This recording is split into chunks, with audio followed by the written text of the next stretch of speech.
If you haven't heard about Anchor, it's the easiest way to make a podcast. Let me explain. It's free, and you guessed it, it's free. Anchor will distribute your podcast for you so it can be heard on Spotify, Apple Podcast, and many more. It's everything you need to make a podcast in just one place. So download the free Anchor app or go to anchor.fm to get started. Pieces of a Nation.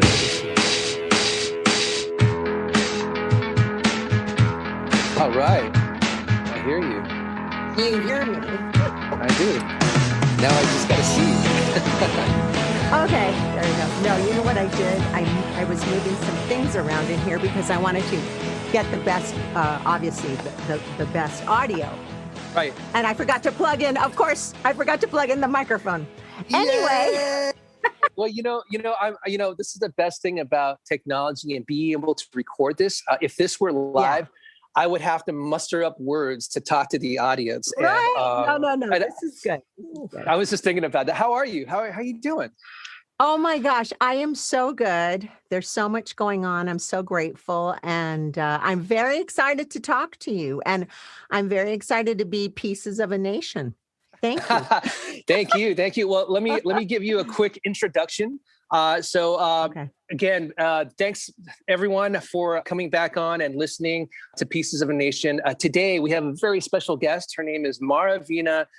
I forget how to pronounce your last name. Is it Jaimes or is it James? What's the proper way to say it? Yes. And so that you never forget again, it's Jaimes, yes. Like your Highness. Okay, Marabina, your Highness. Well, let me give you a better introduction. I'm going to start this whole thing over. So we have a special guest. Her name is Marabina Jaimes, and she is an actor, voiceover artist, singer, Emmy Award winner, host, and producer of the Trend Talk Show, which was voted 2020 winner of the Omni CTV Fest as Best Talk Show. She is a mom. What else don't do? I'm just really curious about, you're such a superhero.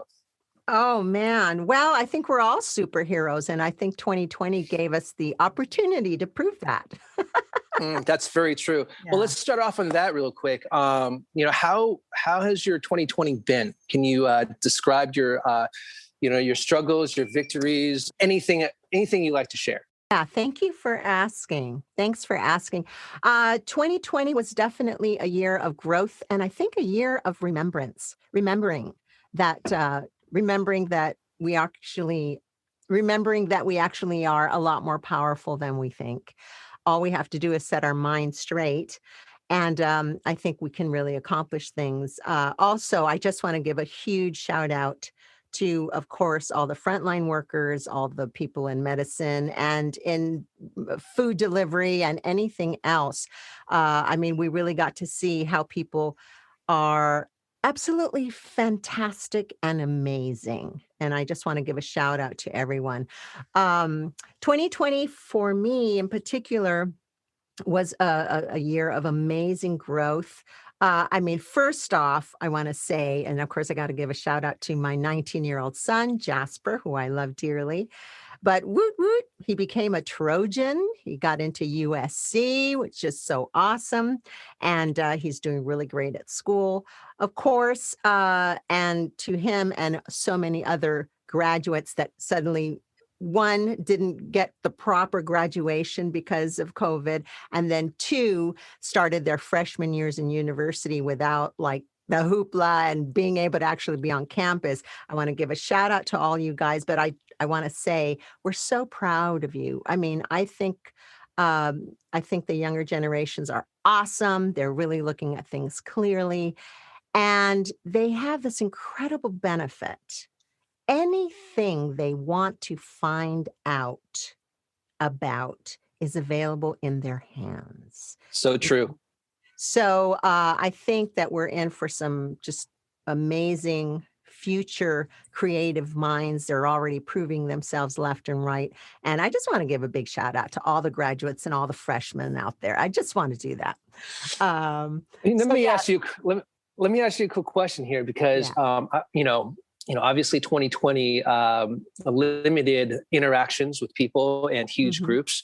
And for people that were graduating, there were a lot of, I mean, to put it bluntly, drive-by graduations, Oh, right? yes. Yeah, right. How was You that? you How was guys that drove like? you Yeah, drove by to I say hey know. to Jasper. Thank you, Yeah. Misty and Bodie. We really appreciate it. I think this is just part of how people learn to adapt. I mean, you've gotta continue to look for the silver lining. You just have to keep looking for it. And, I think that, drive-by, birthdays and drive-by graduations and just, drive-by hellos just inspired people in such ways. And I think, again, it's just part of the amazing human spirit. I mean, we will not be, put down. We just will not. We'll find a way. And of course, for those that, found 2020 to be even more of a challenge. And, I mean, my family, of course, we lost, my beloved mom in July. It was very, very, very difficult. I'm sorry to Um, hear that. Thank you for that. But, my mom's spirit was also amazing. And so I think that 2020, although things weren't as we wanted them to be, we had to find other ways to celebrate the lives of the people that not only gave us so much, but that basically are entrusting us with their legacy. And I think that's Mm. just, you know, I mean, it's a amazing challenge that we all have, and those are kinds of the things that make me, lift my spirit when, I have doubt or, some other nonsense is going on because, we all have a commitment to continue on with our family's legacy and to, continue to shed light for those that are coming behind us. Wow, I mean that's so true. That's so true.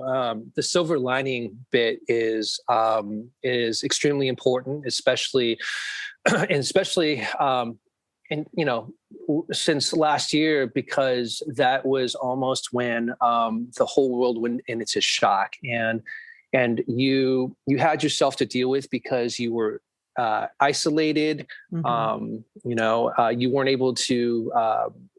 Basically lose yourself with other people in mhm. terms of interacting, right? And but now that we have Zoom, we're able to do it. But generally, on 24-hour a day basis, we're stuck at home, and we just have to deal with ourselves, right?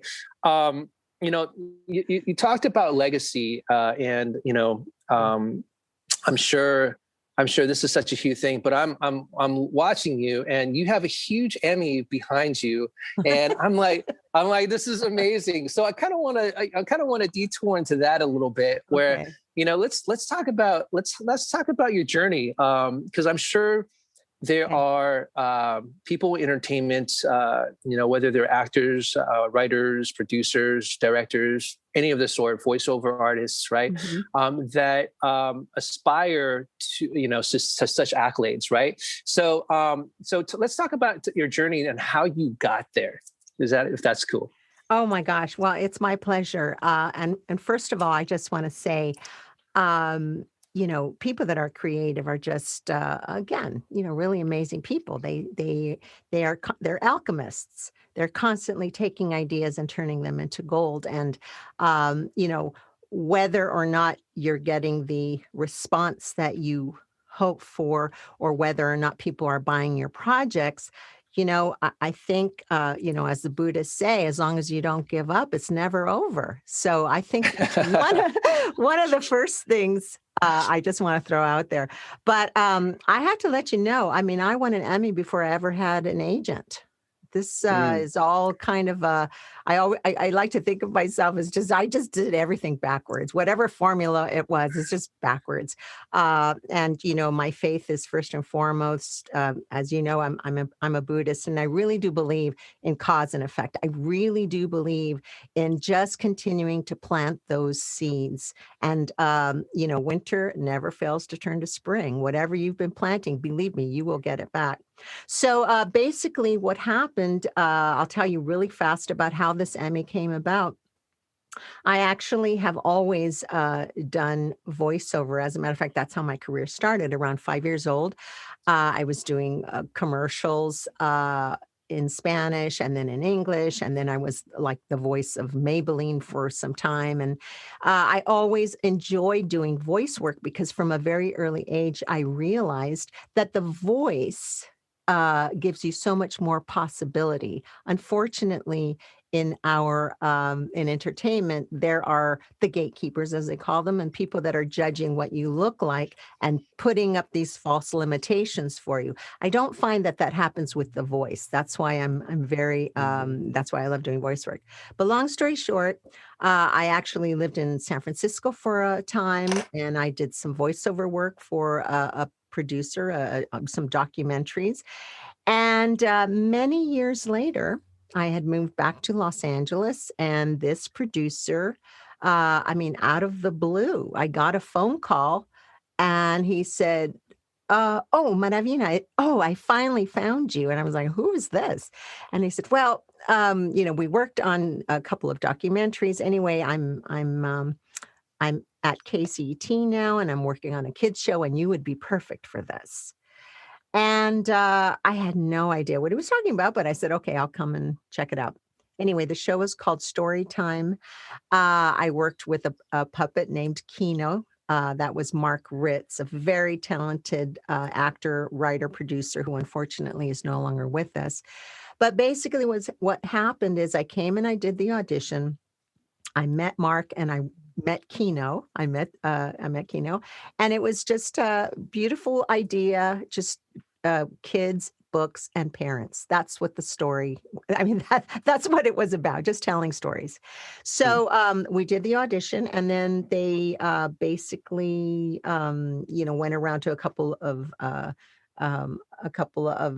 schools and kind of were asking kids what they thought of the combinations, of the different hosts and the puppet. And the next thing I knew, they said, "Hey, come back to the studio. We want to talk to you." So I came back and they said, "Oh, well, yeah, you're going to be working with us on the show, and we're going to use your real name, Mara. And yeah, it's going to be you and Kino." And I thought, "Oh, this is great. We're going to do the pilot. How wonderful." They're like, "No, you're doing 20 shows right off the bat." Wow. So so I learned an awful lot, and then literally the next season, we were up for Emmys.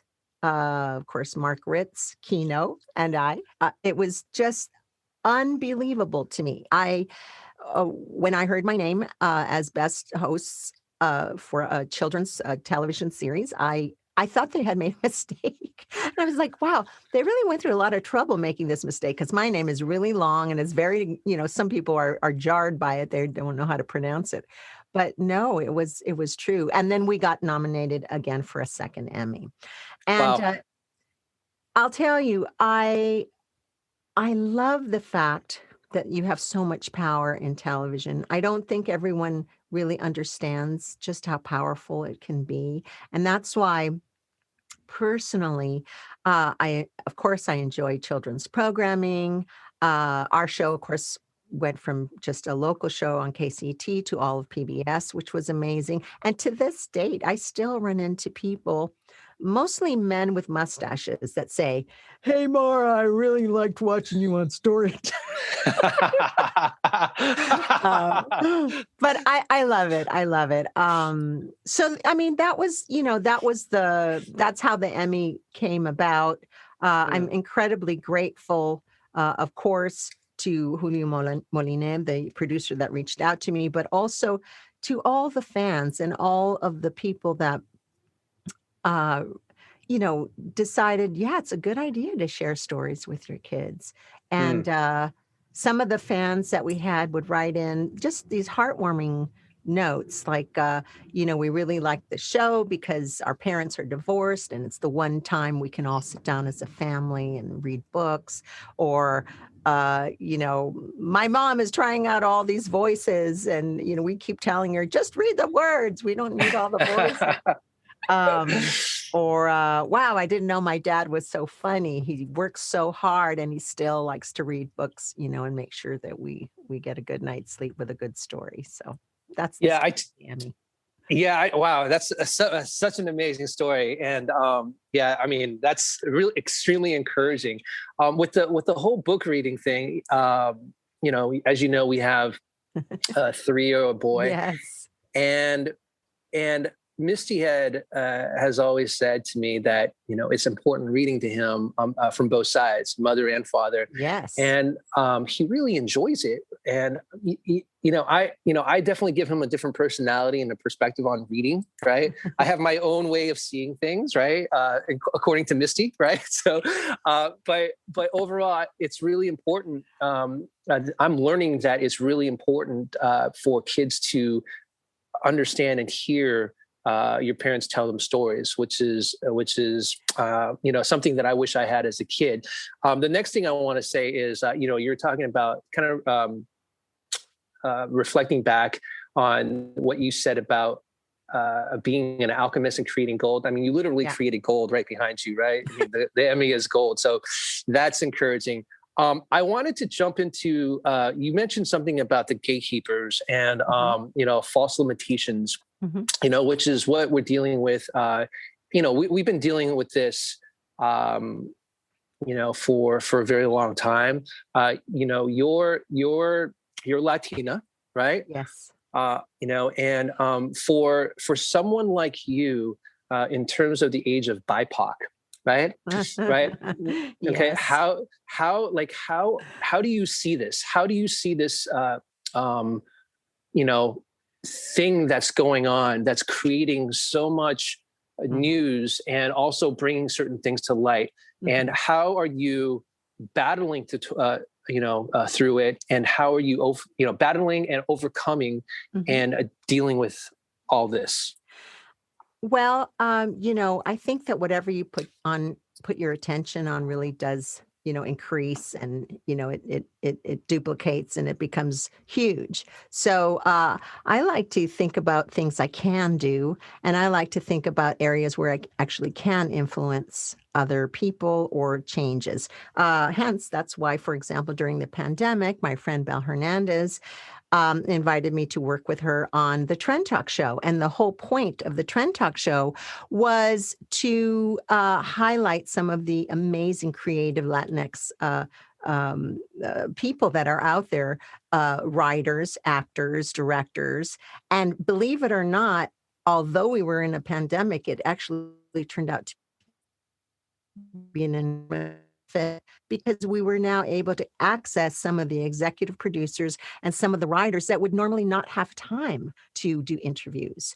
And I encourage you to please check out the Trend Talk show, of course, on Instagram and YouTube and everywhere else.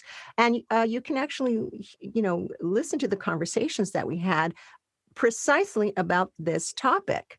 And the same message over and over was mentioned. You know, just get your idea and create it the way you want to see it, and just keep doing what you think needs to happen. There can only be so many gatekeepers. The reality is the people that make the choices are the eyes, the people that are viewing the material. Mm, Now, there is a big difference between, creating something, uh, just creating something and then creating something and selling it. Those are completely different things. I think that as far as all creatives, a lot of the lack is that we don't have funding to advertise and basically put our projects in front of the right people.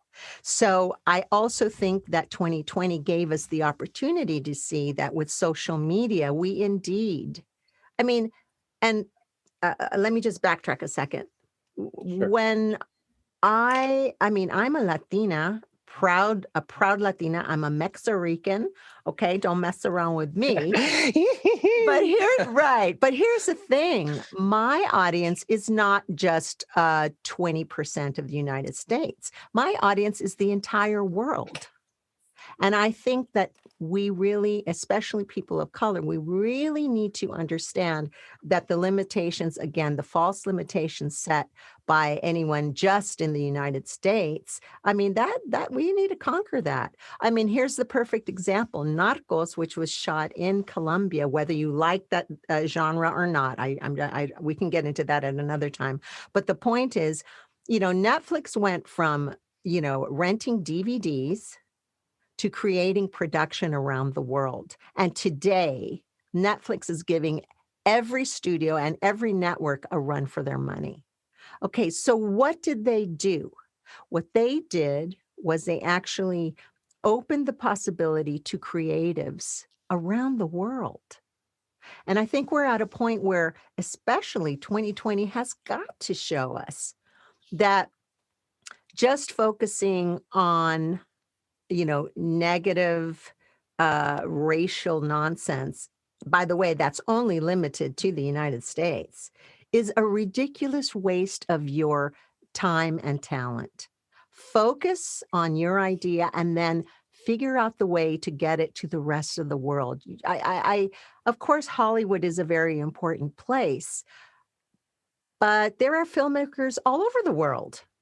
That's why, for Latinos in particular, it's jarring to have directors, and unfortunately, American directors sometimes say, "Oh, well, we just don't have the Latin talent." Excuse me, it's all over the world. What are you talking about? So, again, very thrilled to have worked with my friend Bal Hernandez on the Trend Talk show, to be able to interview so many fantastic creatives that are really, I mean, they are doing everything they have to do to get their vision out there. And I really think it's important to, um, to follow Don Miguel Ruiz, the Four Agreements, and I hope you guys are familiar with it. If you're not, but one of them is, you can't blame anybody for anything. Just, take your toys elsewhere if it's not working. Just stay on your toys or stay on your project. Don't get involved in the politics of all the, I mean, you have to pick your battles. I think it's really important to do whatever you need to do to continue to move forward and get the job done, period. Right. And, kind of highlighting what you just said, the blame game isn't really a movement sort of game. When we decide to take full responsibility of everything around us, that's when things start to change. You make a really good point on how Netflix has opened up globally and given opportunities to a lot of the creatives, because it's so true. They've taken in all that they've taken in terms of B movies, Mhm. right? And all that. Now they're working on more higher tier stuff, right? Which is where Right. Amazon Prime is moving into. They just shifted their guidelines, right? Right. Um, but Well, another but thing, oh, I'm sorry, just another thing that was also very smart that Netflix does and continues to do is that it dubs everything in every single language. You see, absolutely. again, the global vision. I mean, every creative that understands you're not just selling to the United States, you're not just selling to Hollywood. As a matter of fact, how many cases can you think of? Every major rock star that we know has always made it big in the UK or elsewhere before the United States. I mean, Tina Turner, like my idol, Tina Turner, which by the way is why I practice Buddhism, because I saw that woman move and I was like, what in the world? Whatever she's doing, I got to do that too. But I mean, there's a perfect example. When she was resurrecting her career, I mean, she had to go elsewhere before she really was big again in the United States. But the point is, yeah, this global vision we have to have this global vision. And another thing I just want to say before I forget, I think that especially in 2020, we have gotten into this very limiting habit of looking for people to blame or looking for someone to blame. I think we need to look for someone to be. We need to be whatever it is we're looking for.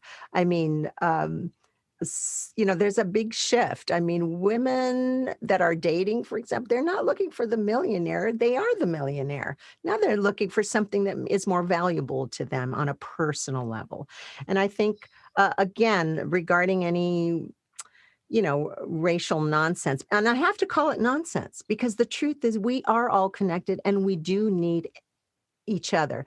One of the conundrums of 2020, having, some of these racial outbursts is, I mean, you can't be mad at the same people that are actually helping you, come through this pandemic. I mean, look at the faces of the people that are, sacrificing their own lives to tend to you in a hospital. I mean, stop it. You really got to get a grip.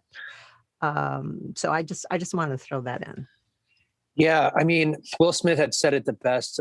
Heard him say this, and I love this quote, and I take it to heart. Is that if you want to change the industry, you have to be in control. You have to create the things you want to, put it out there, and then move. Not saying that entertainment is, entertainment is highlighted so much that we tend to forget, like you were saying, the front runners, the people who really matter.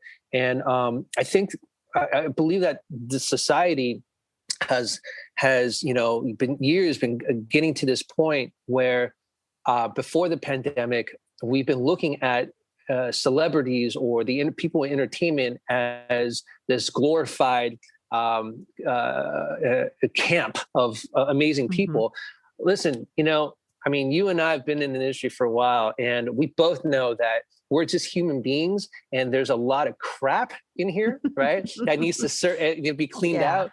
And there's also a lot of really amazing people in this industry. But I think the amazing people in this industry that are starting to become more highlighted will take that limelight off of themselves and highlight the true things that matter, right? Yeah. Which is the people that are doing the day-to-day things, like mothers, fathers, front runners, people helping a society and giving service, right? Well, on that same, as you're talking, Judd Apatow came to mind. If you see what he has always been writing about, it's always been relationship and family, always. And he's hilarious. And I love him. He's hilarious. But I have to say that for whatever reason, people of color can't be funny. What the heck is that? That's ridiculous.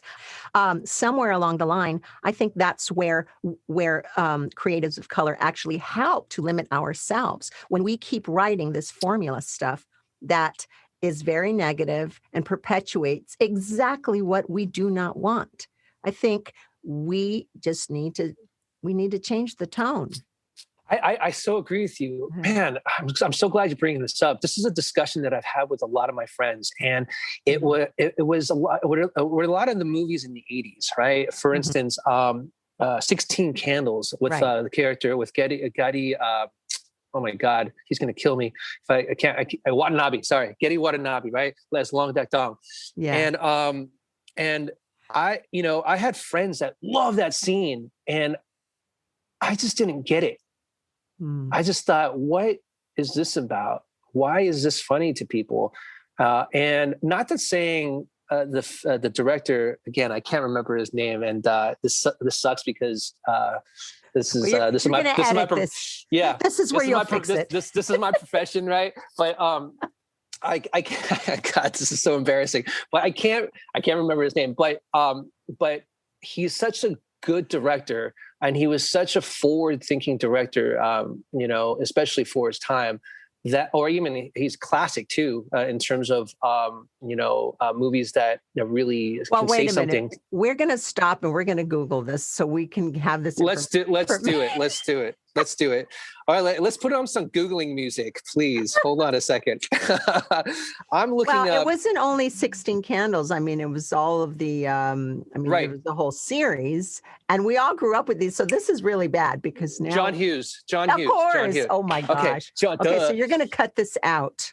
No, I'm going to Wait, leave it take in. two. No, I'm leaving no. it in. I'm leaving it in. You know I need. why you didn't remember his name? Why?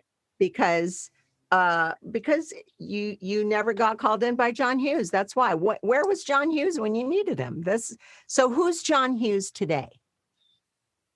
Who is John Hughes today? Are you talking about literally or metaphorically? No, I mean, who's the John Hughes? Who's this director that's opening stuff up for the next generation? Who is it? I'm just, you know what? Let's not answer the question. Let's ask your audience, and we'll have a prize for the best answer. Who is the John Hughes of today? Who are kids? Yeah.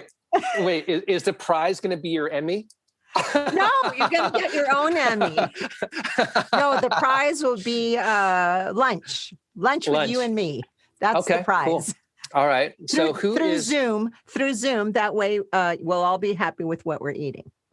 So listeners of Pieces of a Nation, Marabina just put out a challenge and a contest of if you can tell us who is the John Hughes of today that is open. Who's the director and who is opening up doors for a new generation, right? Send it to us. Go on the Pieces of a Nation Facebook page and Instagram page, and at the end we'll tag Maravina's Instagram and information. But send us your thoughts and ideas, and the one that we pick, we'll take you out to lunch. Yes. Okay. Yes. There you go. All right. Perfect. I love that. This is a really good question, because I think that yes, there probably are going to be a couple of names, and I hope that amongst those names we have some really cool people of color. We'll see. Absolutely, I completely agree. Kind of going back with the whole '80s thing.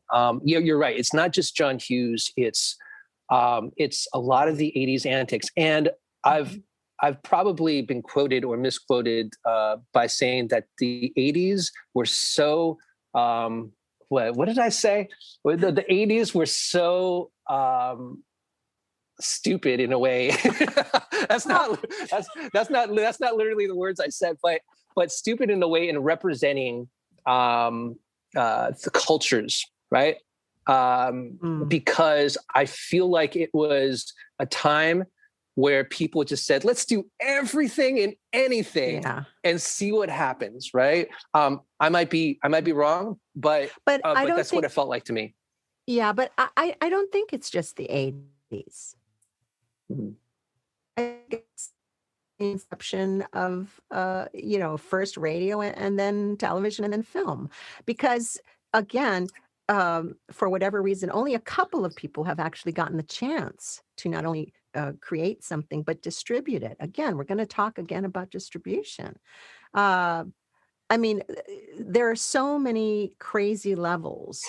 First, you have to have capital to create whatever it is you're going to create.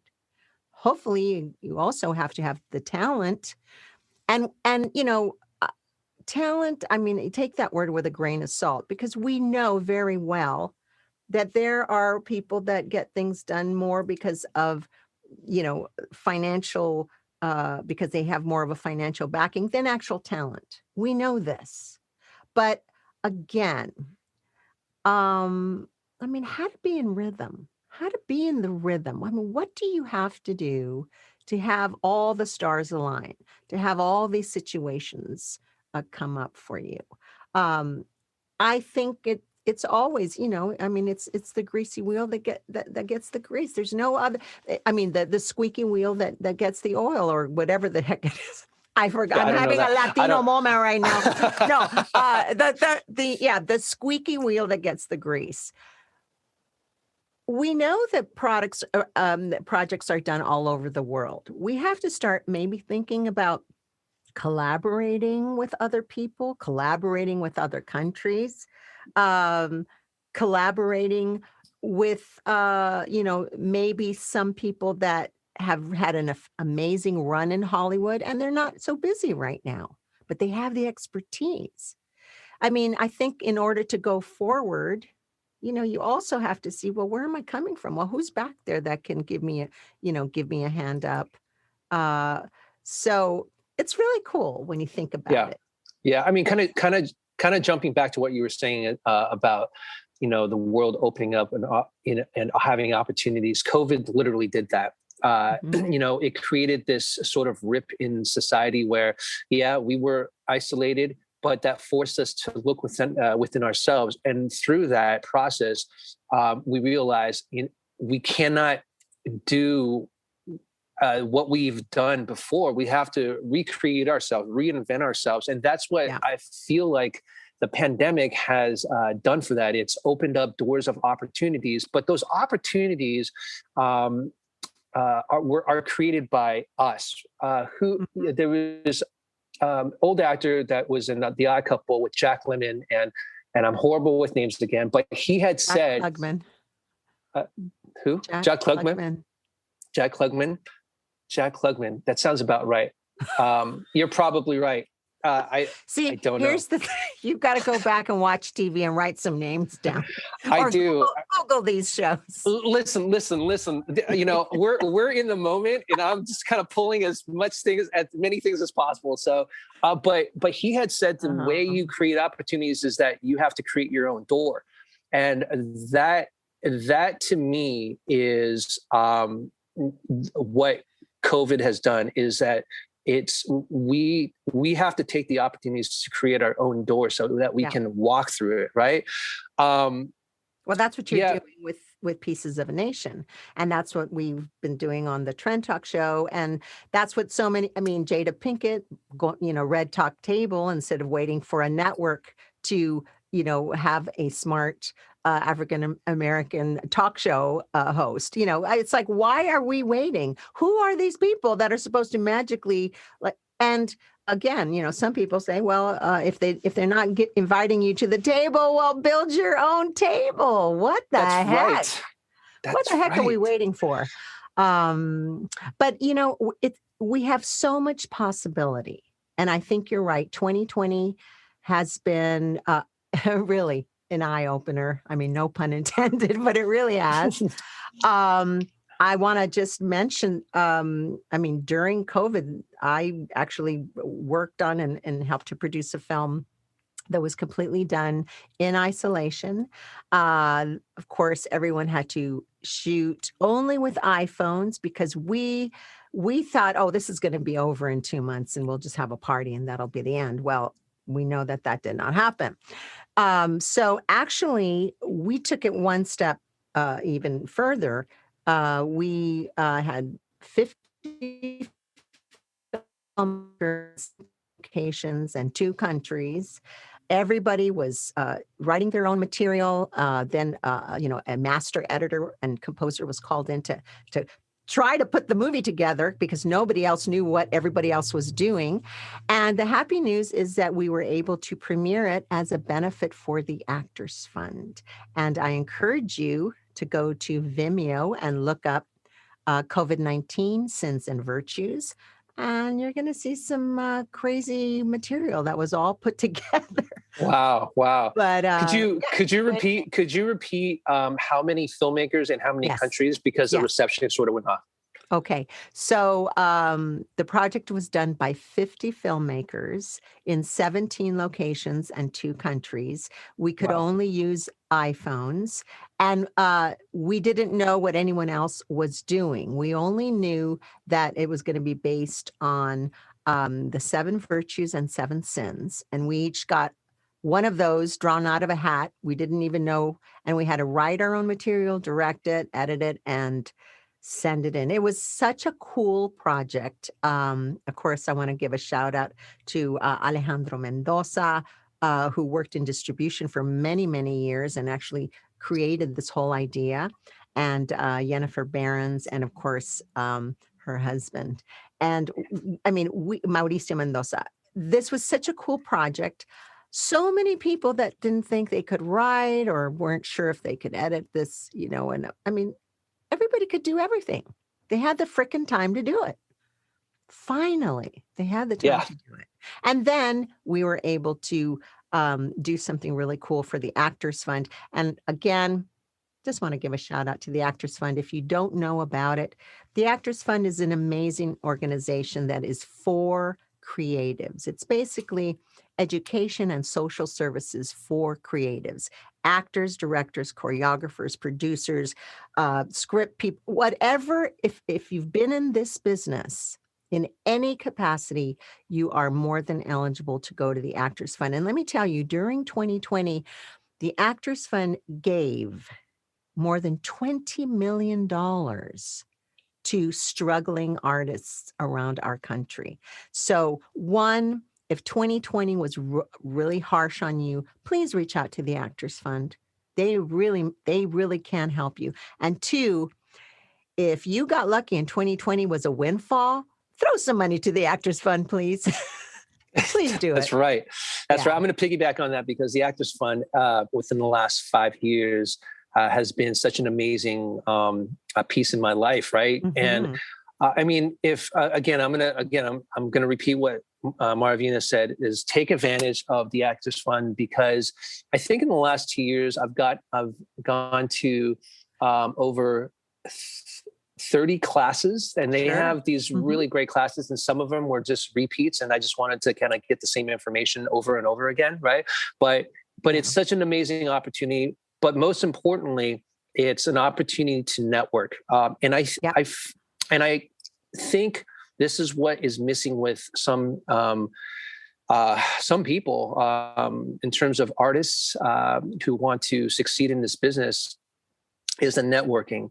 Networking, any type of business is a human business, is a human interaction business, Yeah. and especially the entertainment business. It's there's other human beings, and we talk to other human beings, and if we're being closed off, or to put it plainly, idiot dicks, right? Yeah, well, you know, that was very succinct. Thank you for yeah, saying it that. right. There's obviously, in light of this, of the transition and the culture that we're moving into, there's Mhm. no room for that. So No. the opportunity to be kind, not Mhm. just to yourself first, because that's where it comes from. We have to learn how to be kind to ourselves and embrace ourselves, so that we can reach out and reflect that to other people. Don't Mhm. you agree? I mean, can you tell us your Oh, experiences? oh, yes, and, on that, I have to a shout out to Clubhouse, because so many people have gotten a chance to talk to people and meet amazing people they'd never be able to contact in person. I mean, Yes, yes. unbelievable. I'm so addicted. I'm Actually, so addicted to Clubhouse right I know you now. gotta be careful with it. You Yeah, gotta limit the time, but I yeah. mean, listen, I've signed on, as I do voiceover. I've signed on. I booked jobs just signing in and just being in a room for a few minutes. I also have had the opportunity to, talk a little bit about voiceover and things like that. I mean, give out advice. Hey, listen, I mean, I want to share. I really do. It's okay to share, your journey, and sometimes you can save people a lot of time and anguish when you say, hey, uh, talk to this person, or listen, you really want to get into voiceover, study all the twisted wave tutorials on YouTube. Create a little studio at home. Do that first. Really understand that you got to know your own sound. You got to know your own voice. Um, and speaking also about that, I mean, 2020 brought me this great opportunity to actually teach voiceover. I wrote a curriculum and teach for a bilingual voiceover academy. I have students, everywhere: Iowa, New Jersey, Texas, all over the country, and I'm so excited to share with these amazing students more than 30 years in the voiceover industry. And I've never felt limited in voiceover. As I said when I started, it's through voiceover that I've learned I've really learned to, open my own and stretch my own horizons. And, I've been educated in so many different sciences and legal stuff. I mean, whatever the voiceover job needed, I needed to learn it. Also, this pandemic has made it possible for so many fantastic actors to continue to make a living from their home studio. And at Academia de la Voz, that's the name of the academy that I work with. And by the way, I said bilingual because, the school is open to anybody, English or Spanish. It's just that there aren't that many academies, or well, there aren't any voice academies that are strictly focusing on working on both languages at the same time. So I'm so proud to be part of Academia de la Voz, and of course I want to give a shout out to D'Antonio and Tito Alvarez. Tito Alvarez was the voice of Coca-Cola in Spanish for many, many years. And he just decided, I've got to create an opportunity to teach the next generations. Mm. And we're bilingual now. We are harnessing two worlds. Um, and we're paying with dollars. We matter. So it's also really important that we have people that are actually representing us as well. Again, education, opportunity, looking for the silver lining, all of these things are so important. When you're so focused on moving forward, you don't have time to complain and look behind you. You That's just right. don't. That's right. Um, You said something about the next generation, and yeah. I want to put a light on that, because we have so many amazing icons and teachers Mhm. and mentors that are looking for students. And I think in this generation there might be this. I'm not really sure, but there might be this hesitation to reach out to people that are so big, because in their mind's eye, why would this person speak to me? But truth of the matter is, they want to help the next generation expand and create that next generation so that we can continue growing together. What's your perspective on that? Thank you for saying that. I have been known to be an Instagram stalker, but in a positive way. I love reaching out to people that I admire and just saying, "Hey, I love what you're doing. Could we have a 5-minute conversation?" Or, "I'm producing this. I'd like to know." Or, "Man, you've written, 13 episodes of a particular show, and I don't see you getting the highlight you need. Do you want to come on the Trend Talk and talk to us about it?" That is uh, it's fun. And yes, people with knowledge, I mean, they want to share it. They really, and the more successful a person is, the more they realize that giving is getting at the end. Yeah. It's cause and effect. You're giving out good vibes, you're giving out some good information, you're saving someone from, like I mean, I've run into actors, they suddenly want to do voiceover. They're like, "Well, should I spend $3,000?" I'm like, "No, spend no money. Get on YouTube and find out all the technical crap you need to know first." And Right. then, but no, I think people with integrity, people that are hugely talented, they want to share. And I mean, I think the people that get upset if you reach out to them are people that are very insecure and they're really not that talented, to be honest. That's That's my a good. my Yeah, humble that's a. opinion. Yes, you're Jaimes. Oh yeah, uh, whoop. um, yeah, I agree with that. I mean, I think you and I are both sort of, we like to hunt and stalk other Yes. people. So But so in a the good way. I don't In a wanna good way. I don't want anyone to Absolutely. misunderstand. We're not, maybe stalking wasn't the right word to use, but, yeah, Let me we're correct that. Yeah, I'm okay. going to correct that. I mean, what I was going to say was that being able to reach out to the people that you really respect is actually an honor for them, Yes. because they made such an impact to touch our hearts and reach out to us in some way, shape, or form where we're able to connect with each other universally, right? And that's the rhythm of it. And you know, because we both are sort of the type of people that like to reach out to people, we have no problems doing that.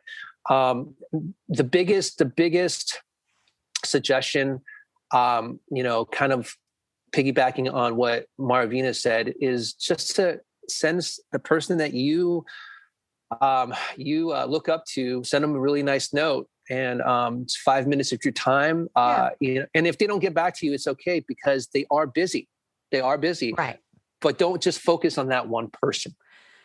Yes, for sure. But again, 2020, they weren't that busy. So people were responding. And I know have to that. say, and thank you also for inviting me to work on your rabbit project. That was The quarantine fantastic. rabbit. I love thank that you. I love that you reached out. That was totally awesome. It was really fun. And, you know, you have a wild imagination, and I can't wait. And now are you going on to the third, or what's going on with your project?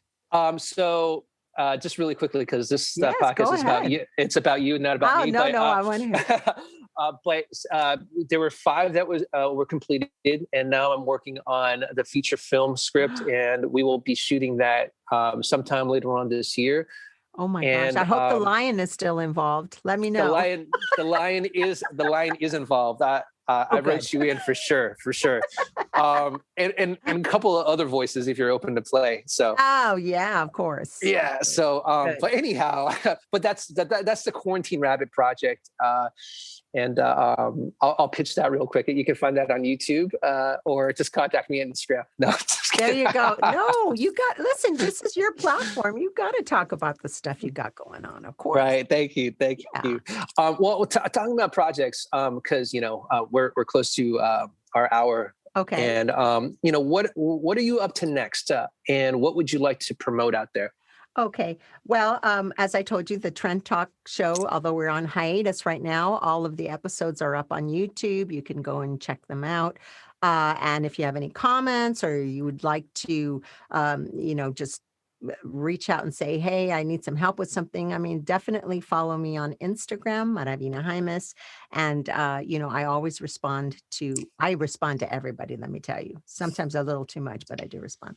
What else? I also helped to produce a really cool project with my friend Jolene Kim called Together Alone, which is in the final editing process. You're going to hear a lot about this short. It's very timely, especially with what's happening with this, you know, this nonsense regarding violence against women and violence against Asians. This is ridiculous, and it needs to stop. And this project deals with that in a very subtle way, but it really does. What else? As I told you, you can check out COVID-19 Sins and Virtues on Vimeo. I hope you enjoy it. I hope you'll follow us. And I have a couple of other projects. I'm establishing my own production company, Third World Country Girl. You're going to be hearing more about that. Wow! I realized Congratulations. thank you. I realize that according to the way things have gone, if you're a person of color, in order to win an Oscar, you have to be from somewhere else. I'm just going to talk about Latinos in general, not taking anything away from some of the great Mexican directors that have won Oscars for the last couple of years. But there are directors that are just as talented that happen to be Latinos that live in the United States.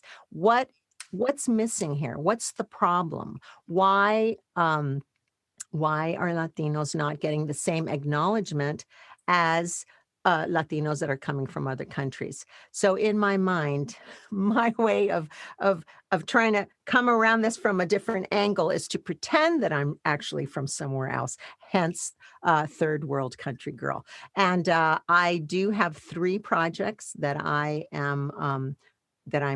developing, and I really hope that I hope I'll be able to do them soon enough so that I can be in them, because that, of course, is another, important thing that I want to do.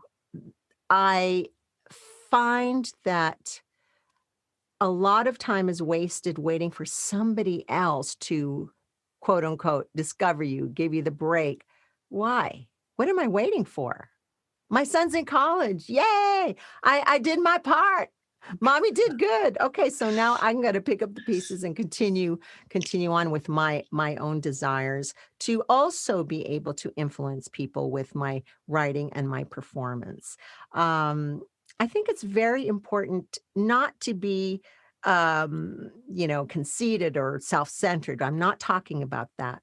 I'm talking about um, legacy, continuing to open doors, realizing that every door you open, you're helping everyone behind you. It's very important to look at this. In Buddhism, right? They say a cave could be dark for a thousand years. It takes one candle, not only to light the cave, but you're also shedding light on everyone behind you. So, we love President Niketo, just sending another shout out because I do love to do that. But it's so true. I mean, I think it's really important to be serious about your own career. If you find yourself complaining, it means that you haven't been true to yourself. It means that you haven't been disciplined and you're not doing what you have expected yourself to do. When you're That's busy, you don't have time to complain. You really don't. that's right, and I think that was a great wrap up. I agree with you 1,000%. Legacy is the bookend to this, and create your own legacy. Yeah. Really. How can people reach out to you on Instagram? What's your Instagram? Okay, so just Marabina Jaimes. That's what I am on all social media platforms. You can visit my website if you want and find out more about what I'm doing. You could listen to my demos. You can listen to other interviews that I've had. Just maravinaJaimes.com. And really, I'm serious. If there, before I signed on with you today, Richard, I was chanting, and all I was thinking is, I hope that I'm able to say the right thing for that person, whoever that is, that's been waiting for the boost, the encouragement.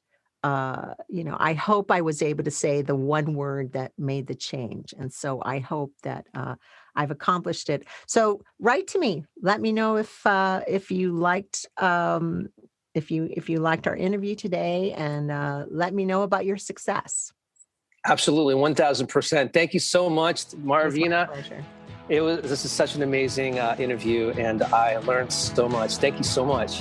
Thank you, Richard. I really appreciate you asking me to join you, and good luck with Pieces of a Nation. I love it. Sweet deal. Thank you. Thank you. All right. Sweet. See you soon. All right. Bye-bye. Bye.